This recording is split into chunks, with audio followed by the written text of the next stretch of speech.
नमस्कार, मैं हूं श्वेता। बिहारी न्यूज में आपका स्वागत है। खबरों की ओर बढ़ने से पहले एक नजर डालते हैं आज की सुर्खियों पर। सीएजी रिपोर्ट में हुआ खुलासा, 70,000 करोड़ के यूजी लंबित। नीतीश सरकार ने फंड रोककर विभागों पर कसा शिकंजा। बिहार में 125 यूनिट फ्री बिजली योजना का प्रचार शुरू, पंचायत स्तर पर लगेंगे कैंप। साइबर ठगों से सतर्क रहने की दी गई सलाह। बिहार में लागू हुई खाद्य संरक्षा सेवा नियमावली 2025, 105 पदों पर होगी भर्ती। प्रोफेशनल कोर्स वालों को मिलेगा लाभ। बिहार में शिक्षकों की बहाली को मिलेगी रफ्तार। टीआरई 4 अधियाचना जल्द भेजेगा विभाग। बीपीएससी जल्द करेगा परीक्षा का आयोजन। भारत पाकिस्तान सेमीफाइनल मुकाबला हुआ रद्द, भारतीय खिलाड़ियों ने खेलने से किया इनकार, देशभक्ति को बताया सर्वोपरि। चलिए बढ़ते हैं शाम तक की बड़ी खबरों की ओर विस्तार से। नीतीश सरकार ने यूजी रिपोर्ट पर कसी नकेल। बिहार में सीएजी रिपोर्ट ने 70,000 करोड़ रुपए से अधिक के उपयोगित प्रमाण पत्र लंबित होने का खुलासा किया है।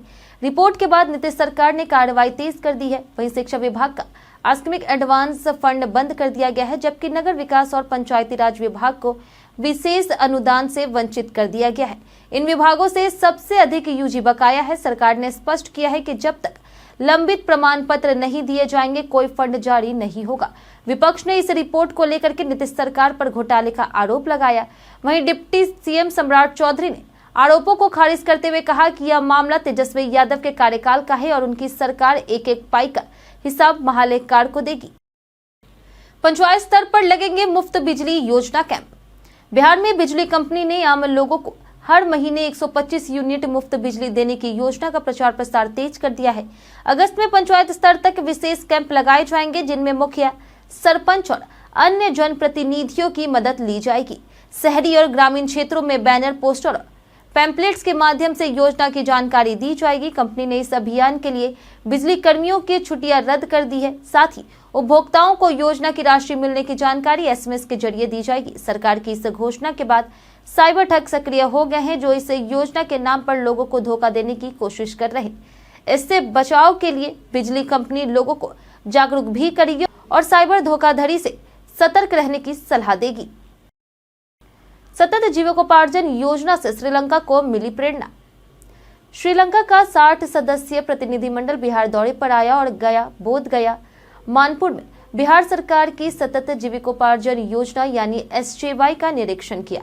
श्रीलंका के अधिकारी जो अपने देश के आर्थिक संकट से जूझ रहे हैं, उन्हें इस योजना की सराहना की और कहा कि इससे उन्हें समाधान की उम्मीद दिख रही है। एसजेवाई योजना के तहत गरीबी में जा रही महिलाओं को 2 लाख रुपए तक की सहायता दी जाती है। सब्जी, बकरी पालन जैसे छोटे व्यवसाय शुरू कर रही राशि 3 किस्तों में दी जाती है और वापस नहीं लेनी होती है। गया में इस योजना के 10,000 लाभार्थी हैं। अधिकारियों ने लाभार्थी महिलाओं से मिलकर उनके बदले जीवन को समझा। वहीं श्रीलंका अब इस योजना को अपने देश में लागू करने की तैयारी में है। यह दौरा इमर्सन एंड लर्निंग एक्सचेंज कार्यक्रम के तहत हुआ। छात्रवृत्ति के 45,000 लंबित आवेदन जल्द होंगे सत्यापित। बिहार में पोस्ट मैट्रिक छात्रवृत्ति योजना के 45,000 से अधिक लंबित आवेदनों के सत्यापन को लेकर के शिक्षा विभाग ने जिलाधिकारियों को निर्देश जारी किया है। उन्हें 15 अगस्त से पहले सत्यापित करना अनिवार्य किया गया। 2022-23 और 2023-24 के तहत 17,358 आवेदन पिछड़ा वर्ग और अति पिछड़ा वर्ग की योजनाओं और 7,420 आवेदन अनुसूचित जाति जनजाति योजनाओं के हैं, जो संस्थानों में सत्यापन के लिए लंबित है। विभाग ने जिला शिक्षा पदाधिकारियों की लापरवाही पर नाराजगी जताते हुए समयबद्ध सत्यापन की मांग की है। सभी जिलों को भौतिक सत्यापन, कार्यालय व्यय आदि के लिए आवश्यक राशि भी जारी कर दी गई है। डुप्लीकेट या डमी आवेदन अस्वीकृत किए जाएंगे। जिन आवेदकों ने त्रुटि सुधार 30 दिनों में नहीं किया, उनके आवेदन स्थायी रूप से अस्वीकृत किए जाएंगे। जिलाधिकारी व्यक्तिगत रूप से अनुश्रवण कर कार्रवाई सुनिश्चित करेंगे। बिहार में खाद्य सुरक्षा अधिकारी के 105 पदों पर होगी भर्ती। बिहार सरकार ने खाद्य संरक्षा सेवा नियमावली 2025 लागू कर दी है, जिससे दर्जनों प्रोफेशनल कोर्स करने वाले युवाओं को सरकारी नौकरी का मौका मिलेगा। राज्य में खाद्य संरक्षा अधिकारी के 105 पदों पर सीधी भर्ती की जाएगी। इसके लिए उम्मीदवारों के पास किसी मान्यता प्राप्त विश्वविद्यालय से खाद्य प्रौद्योगिकी, डेयरी प्रौद्योगिकी, जैव प्रौद्योगिकी, तेल प्रौद्योगिकी, कृषि विज्ञान, पशु चिकित्सा, जैव रसायन, रसायन विज्ञान, सूक्ष्म विज्ञान या मेडिसिन में स्नातक, मास्टर या डॉक्टरेट डिग्री होना जरूरी है। साथ ही खाद्य टेक्निक से जुड़े विषयों जैसे खाद्य प्रसंस्करण, गुणवत्ता प्रबंधन, खाद्य जैव प्रौद्योगिकी, खाद्य इंजीनियरिंग आदि में डिग्रीधारी उम्मीदवार भी पात्र होंगे। यह भर्ती बिहार तकनीकी सेवा आयोग द्वारा की जाएगी। इससे राज्य में सुरक्षित खाद्य सामग्री सुनिश्चित होगी और योग्य प्रोफेशनल को रोजगार मिलेगा। लखीसराय रेलवे मुद्दे पर विजय सिन्हा ने रेल मंत्री से की अहम मुलाकात। बिहार के डिप्टी सीएम और लखीसराय विधायक विजय कुमार सिन्हा ने नई दिल्ली में केंद्रीय रेल मंत्री अश्विनी वैष्णव से मुलाकात कर लखीसराय क्षेत्र की रेलवे समस्याओं पर चर्चा की है। उन्होंने कचियाना हॉल्ट पर ट्रेनों के ठहराव, महसौरा सिसमा गांव के पास नया स्टेशन, मनकट्ठा स्टेशन पर एक्सप्रेस ट्रेनों का ठहराव, डुमरी को स्टेशन का दर्जा और कोविड पूर्व बंद ट्रेनों की बहाली की मांग की है। सिन्हा ने रेल मंत्री से लखीसराय आकर के विकास कार्यों की समीक्षा और योजनाओं के उद्घाटन का भी अनुरोध किया है। यह बैठक आगामी विधानसभा चुनाव को देखते हुए राजनीतिक रूप से अहम मानी जा रही। रेल मंत्री ने सकारात्मक कार्रवाई का भरोसा दिया है। यदि मांगे पूरी होती है तो इसका सीधा प्रभाव लखीसराय के मतदाताओं और चुनावी समीकरणों पर पड़ेगा। यह मुलाकात लखीसराय के रेलवे विकास का संभावित नया अध्याय है। पटना की दीवारें अब होगी पूरी तरह पोस्टर मुक्त। पटना डीएम त्यागराजन ने आगामी विधानसभा चुनाव को देखते हुए शहर में लगे सभी राजनीतिक पोस्टरों को हटाने का आदेश दिया है। जदयू, राजद, भाजपा और जनसुराज सहित सभी दलों ने पटना की दीवारें, चौक चौराहों और अंडरपासों पर अपने नेताओं के पोस्टर और डिजिटल पेंटिंग्स लगाए थे। अब प्रशासन ने सख्ती दिखाते हुए नगर निगम को हटाने का निर्देश दिया।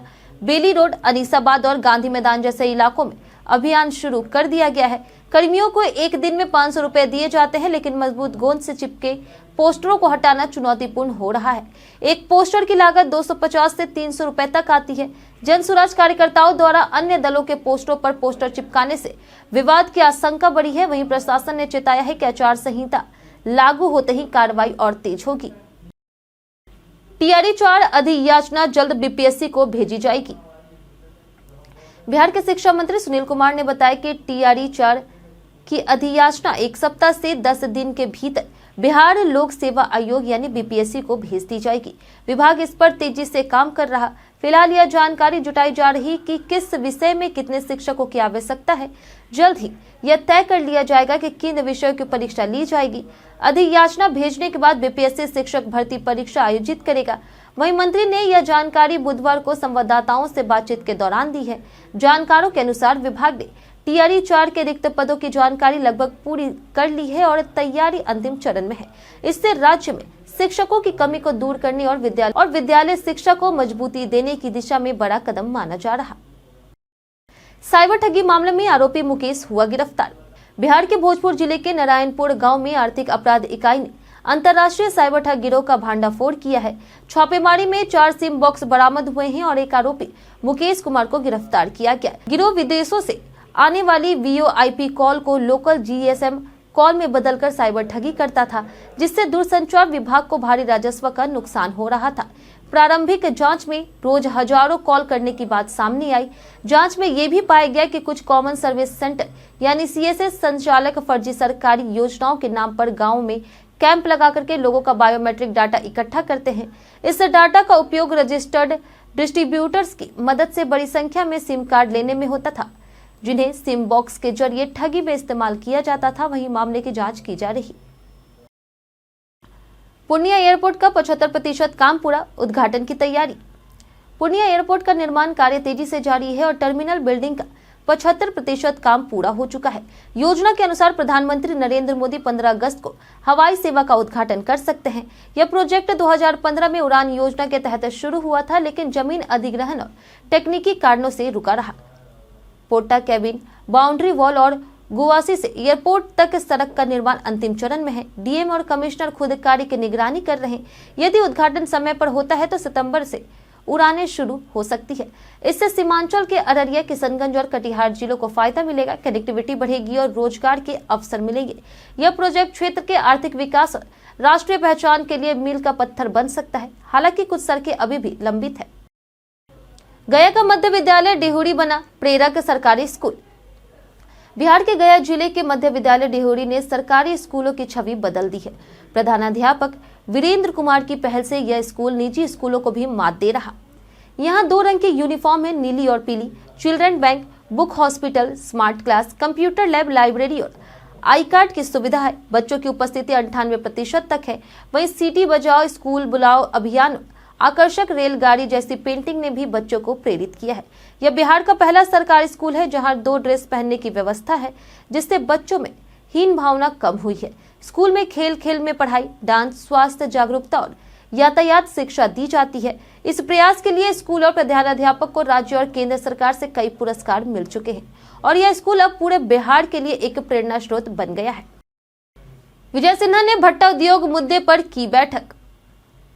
बिहार में ईंट भट्टा उद्योग से जुड़ी समस्याओं के समाधान के लिए उप मुख्यमंत्री इसहाक खान और भूतत्व मंत्री विजय कुमार सिन्हा ने केंद्रीय पर्यावरण मंत्री भूपेंद्र यादव से मुलाकात की। बैठक में ईंट भट्टों की पर्यावरणीय स्वीकृति से जुड़ी जटिलताओं पर चर्चा हुई है।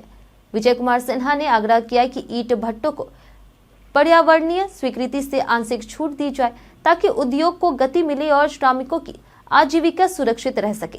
केंद्रीय मंत्री ने आश्वासन दिया कि प्रक्रियाओं को सरल और व्यवहारिक बनाया जाएगा।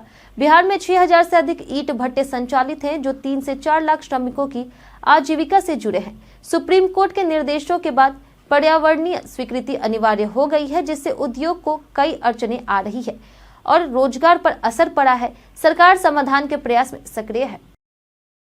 तेजस्वी यादव ने परिवार संग साझा की खूबसूरत तस्वीरें। बिहार के नेता प्रतिपक्ष तेजस्वी यादव ने अपने बेटे इराज, बेटी और पत्नी राजश्री के साथ पारिवारिक तस्वीरें सोशल मीडिया पर साझा की। पीले वस्त्रों में सजे परिवार के साथ तेजस्वी ने एक खास संदेश लिखा। समृद्ध सामाजिक परंपरा, पारिवारिक मूल्य, बड़ों का स्नेह और आशीर्वाद और संस्कृति इंसान को सभ्य बनाते हैं। इन तस्वीरों में तेजस्वी कभी इराज को गोद में लिए तो कभी अपनी बेटी संग नजर आ रहे। तस्वीरों में पारिवारिक प्रेम और भारतीय संस्कृति की झलक दिखती है। यूजर्स ने इन तस्वीरों को खूब पसंद किया और खासकर छोटे बेटे इराज की तुलना उनके दादा लालू प्रसाद यादव से करते हुए कहा कि वह बिल्कुल उनके जैसे लगते हैं। यह पारिवारिक साझा न केवल निजी पल को दर्शाता है बल्कि सांस्कृतिक मूल्यों के प्रति तेजस्वी यादव की प्रतिबद्धता को भी सामने लाता है। अशोक चौधरी ने डिलीट से पहले नीतीश कुमार का लिया आशीर्वाद। बिहार सरकार के ग्रामीण कार्य मंत्री डॉक्टर अशोक चौधरी ने मगध विश्वविद्यालय में जातिगत सर्वेक्षण की प्रासंगिकता बिहार में एक सामाजिक राजनीतिक अध्ययन विषय पर डिलीट शोध प्रबंध जमा करने से पहले मुख्यमंत्री नीतीश कुमार से मुलाकात कर उनका आशीर्वाद लिया। इस अवसर पर जेडीयू के प्रदेश महासचिव अरविंद कुमार सिंह उर्फ छोटू सिंह भी उपस्थित रहे। डॉक्टर चौधरी ने सीएम को उनके प्रेरणादायक नेतृत्व और न्याय के साथ विकास की नीति के लिए धन्यवाद दिया, जिससे उन्हें समाज और शिक्षा में योगदान की प्रेरणा मिली। मुख्यमंत्री नीतीश कुमार ने डॉक्टर चौधरी को शुभकामनाएं दी और आशा जताई कि उनका शोध कार्य प्रशासन और समाज के लिए मार्गदर्शक बनेगा। यह मुलाकात न केवल शैक्षणिक उपलब्धि का प्रतीक रही बल्कि बिहार में ज्ञान और शोध को दी जा रही प्राथमिकता को भी दर्शाती है। भारत पाकिस्तान सेमीफाइनल मुकाबला हुआ रद्द।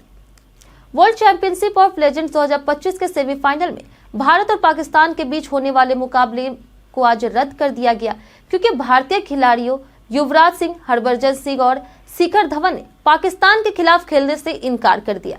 यह फैसला जम्मू कश्मीर के पहलगाम में हुए आतंकी हमले और ऑपरेशन सिंदूर के चलते भारत पाकिस्तान के बीच बढ़ते तनाव के कारण लिया गया। इसके बाद पाकिस्तान को अंक तालिका में शीर्ष पर होने के कारण फाइनल में सीधे प्रवेश मिल गया। इंडिया चैंपियंस के एक खिलाड़ी ने कहा कि देश से ऊपर कुछ नहीं है और अगर फाइनल में भी पाकिस्तान से भिड़ंत होती तब भी वे नहीं खेलते। उन्होंने कहा कि उन्होंने भारतीय झंडा अपनी जर्सी पर लगाने के लिए मेहनत की है और भारत माता के सम्मान से कोई समझौता नहीं किया जा सकता। बीते दिन हमारे द्वारा पूछे गए सवाल का जवाब आप लोगों में से बहुत लोगों ने हमारे कमेंट बॉक्स सेक्शन में लिख कर दिया है। जिन्होंने हमारे द्वारा पूछे गए सवाल का जवाब दिया है उनके नाम है मनोज दास, मुन्ना प्रसाद, अनवर करीम खान, नरेंद्र कुमार, संजीव कुमार, राकेश मिश्रा, मिंटू ठाकुर, शिवशंकर शुक्ला, दीपक कुमार, लक्ष्मी मेहता, गणेश माधव, परवेज आलम, रितेश कुमार, कौशलेंद्र कुमार, विजय कुमार, बबलू मरांडी, कामेश्वर सिंह, प्रभास कुमार मंडल और विवेक राय। इसी के साथ बढ़ते हैं आज के सवाल की ओर और आज का सवाल है, आपको क्या लगता है खिलाड़ियों का देश के सम्मान के लिए पाकिस्तान से ना खेलना सही फैसला था?